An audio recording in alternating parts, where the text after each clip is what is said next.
আজ অনেক দিন পর আবারও মাছ ধরতে যাচ্ছি। অনেক দিন তো বৃষ্টি হয়নি, মাঠ ঘাটে সব জল শুকিয়ে গেছে। মাছ যত যেসব মাছ মাঠে জলের মধ্যে ছিল সেগুলো সে আমাদের ডোবাতে ঢুকে গেছে। ভালোই মাছ গুপকাপ করছে।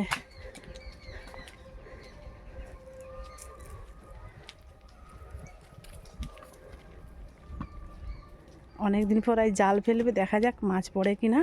আর মাছ পড়লে আজকে ধরে এনেই বেছেই রান্না করে খাওয়া হবে।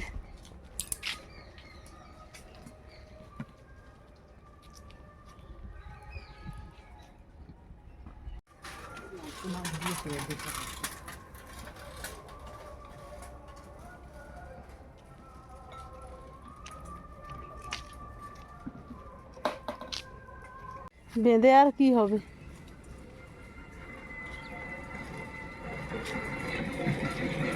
মাছগুলো কুপকাপ করছে।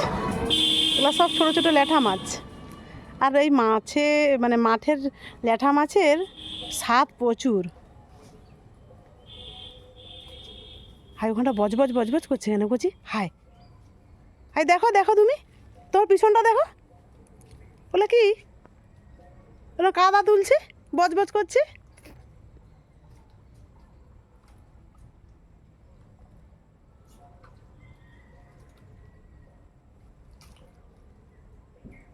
আছে মোটামুটি কিছু, পুরো কাদা করে দিল জলটা।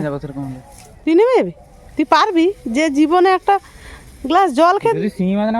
প্রচুর শিঙি আছে বাবা। হাই কি মাছ ঢুকছে। ওই একজন বোন আমাকে কমেন্ট করেছিল, মনে হলে ভীষণ ভালো লাগে।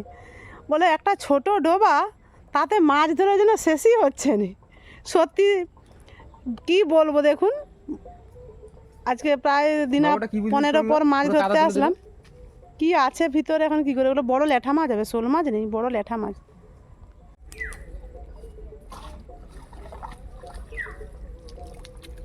তো একটা মাছ ওইখানে নামবো, চলো দুটা পড়েছে। ঘন্টু বালতিটা লিয়ান বেটা, পাই গেছে বেটা দেখে। এখান থেকে এখানে নামলে কত মাছ পাবো তার ঠিক নেই।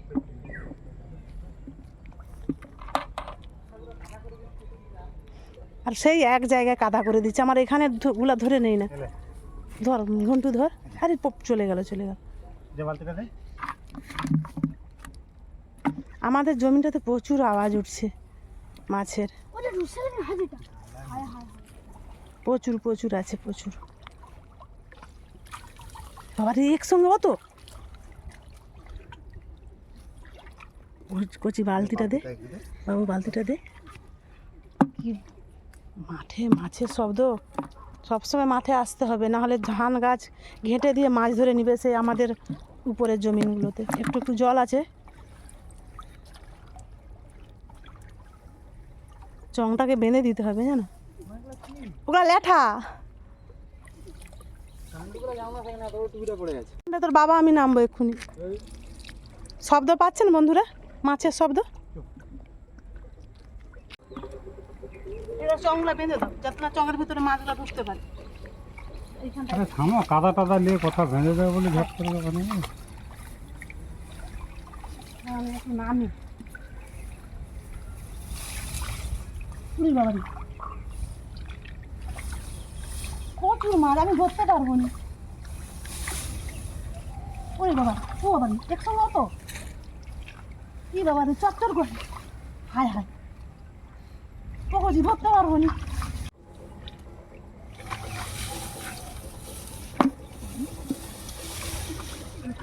এত পাইনি ও বাবা, আমি বড় মাছ করি।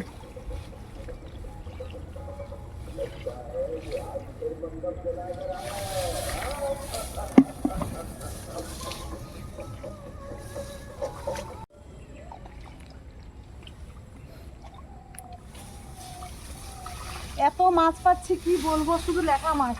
ও বাবারে,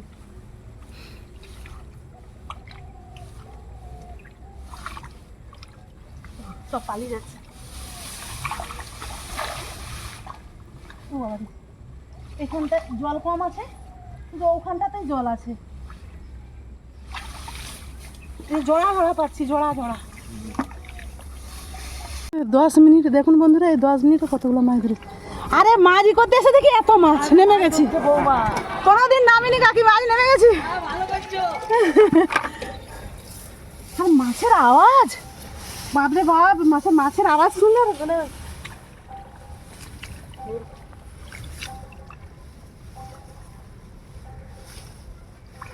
ও বাবারে, উপরে কি শব্দ হয়?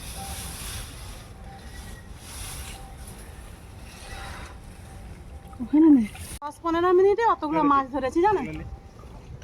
এই যে পায়ে মাছ, কি বলবো, দাঁড়িয়ে আছি আর আওয়াজ হচ্ছে মানে এরকম ধান জমিয়ে নেমে এই ফার্স্ট টাইম আমি মাছ ধরছি। আমার এই যে শাঁকাপালা পড়া আছে, যাবে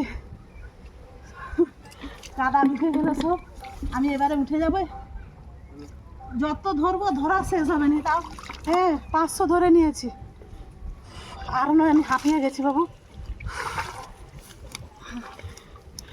এই যে তো জেঠু ধরছে দেখ সেখানটায়, এটা তো বাঁধা আছে মানে জমিনে 10 মিনিটে আমি এতগুলো মাছ পেয়েছি। আমি এখন বলে দিয়েছি যে বেটু আজকে এটা থাক, কালকে ধরা হবে। এটা তো আমার ছোট ডোবা, মাছ তো আর থাকবেই, এটা জমিনে তো জল নেই। রেগে চলে গেল, আর বাবা শিঙি মাছ বিনে দিয়েছে, আমি তো হাঁপাচ্ছি। উফ, নাহলে একই ফেলে দাও তো। আর কি আমরা তো ছিলামই নি ঘরে কেউ।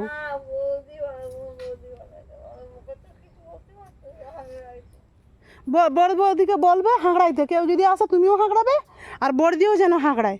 কারণ আমাদের তো সেপাশে ঘর, সবসময় তো দেখা সম্ভব নয় বলো। হাত ধুইছো, চলো চলো চলো বাবা।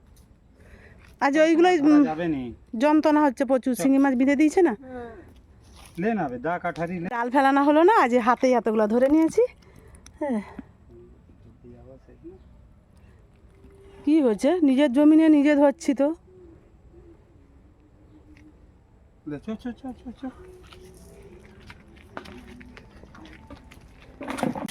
দেখি এখন দিদিমণি যা দেখে আসছি, আসো দুজনে মিলে মাছগুলো বেছে নেই, এখন এই মাছের ঝাল রান্না করবো।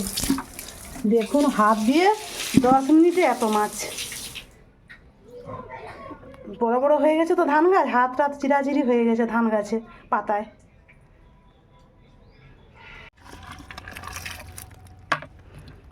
ঘন্টু খাবি তো? হ্যাঁ। এই টাটকা মাছের ঝাল রান্না খেতে দারুণ লাগবে, বলো, এগুলো বাঁচতে সময় লাগবে। আর বেছে নেব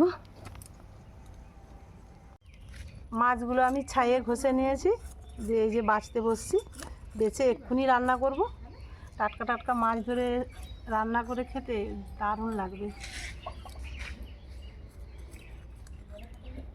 ছাইয়ে ঘষে নিয়েছি।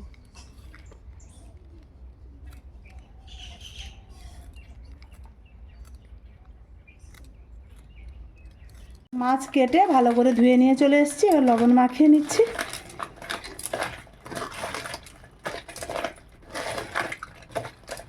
জলটা ঝরে যাক, তারপর রান্না করব। আমি ছিপ পেলে পুঁটি মাছগুলো ধরেছিলাম ওই 2-3 দিন আগে, ফ্রিজে রাখা ছিল। আর ওই ল্যাঠা মাছ তো আমার বড় মশাই খায় না, সেই জন্য বললাম ফ্রিজ থেকে বের করো, ল্যাঠা মাছগুলো পুঁটি মাছগুলো তার জন্য, আর ল্যাঠা মাছগুলো আমাদের জন্য। মাঠে গিয়েছিলাম, এই স্নান করে আসলাম মাছ ধরে, মাছগুলো বেছে টেছে দিয়ে এসে শুনি, ওকে বললাম তুমি যাও তো গো, যেভাবে মাছের আওয়াজ হচ্ছে কেউ যদি নেমে যায় জমিনে মানে শেষ করে দিবে ধান গাছ। সত্যি ও গিয়ে দেখে 3 জন আসছে, একজন স্বামী স্ত্রী আর তার বাচ্চাটা লক্ষ্য রাখছে কেউ আসছে নাকি দেখতে। একটা বালতি নিয়ে আসছে, হাফ বালতি মাছ ধরছে আমাদের কলাইবাড়ি, ওই দন জমিনের উপরে কলাইবাড়ি জমিনে, যে হাঁকড়িয়ে দিয়ে আসলাম। ধান গাছগুলো ওরা কি আর দয়া মায়া করে মাছ ধরবে, লোকের ধান গাছ, তারা শুধু মাছ পাওয়া নিয়ে কথা। সারাক্ষণ এবারে যেতে হবে দুপুরবেলাটা না ঘুমিয়ে।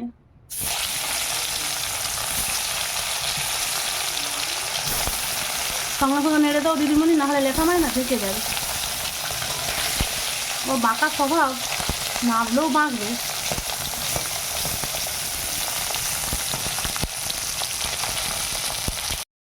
তো গরম লাগছে, দিদিমণিকে বললাম তুমি মাছটা ভেজে ঝাল রান্না করো, আজকে তো রোদ প্রচুর, মাঠে গিয়ে সে রোদে রোদে গিয়ে হাঁকড়ি আমি আমার বর্মশাই সবাই গিয়েছিলাম, ঘন্টু ছেলে যে হাঁকড়ি এই আসি ঘামটাম দিয়ে দিয়েছে। এই কটা দিন এরকমই লক্ষ্য রাখতে হবে, না ধান গাছগুলোকে মেরে টেড়ে শেষ করে দিবে। এখনো ভাজা হয়নি, ওই দেখো এবার হচ্ছে আর একটু। দিদিমণি মাছগুলো ভেজে দিয়ে গেছে, এবার আমি ঝাল রান্নাটা করে নেব।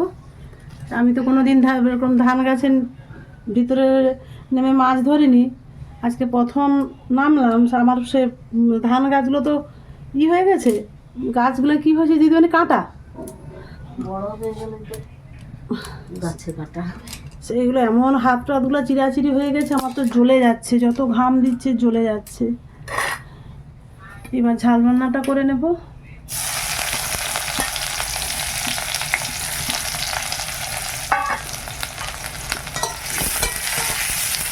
তেলটা গরম হয়ে যেতে পেঁয়াজটা দিয়ে দিলাম, পেঁয়াজটা ভেজে নিই।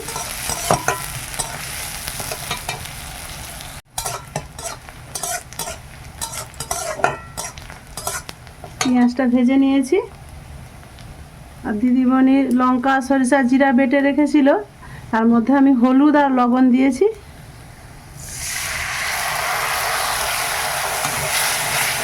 আমি ভালো করে ভেজে নিই মশলাটা।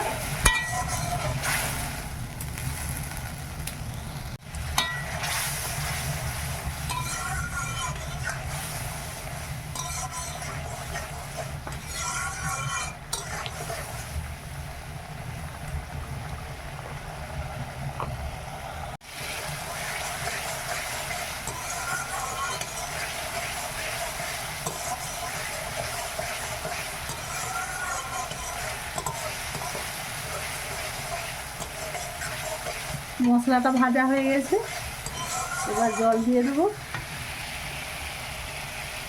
মশলা বাটা জল।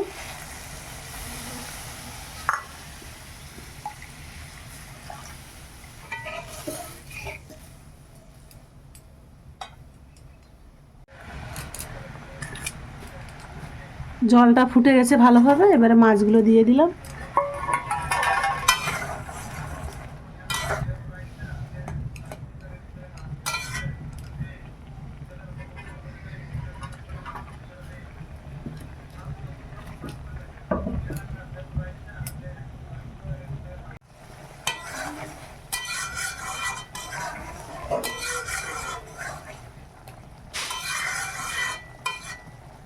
মাছটা প্রায় হয়ে আসছে, আর একটু হয়ে যাক তারপর নামিয়ে নেব।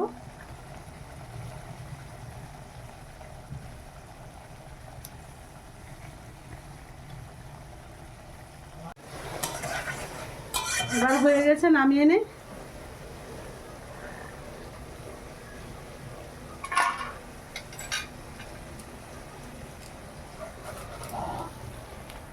মাছের ঝাল রান্না রেডি, এবারে খেতে বসবো। আর ভিডিওটি কেমন হলো অবশ্যই কমেন্টে জানাবেন। আজকের মতো আসছি, সবাই ভালো থাকুন, সুস্থ থাকুন।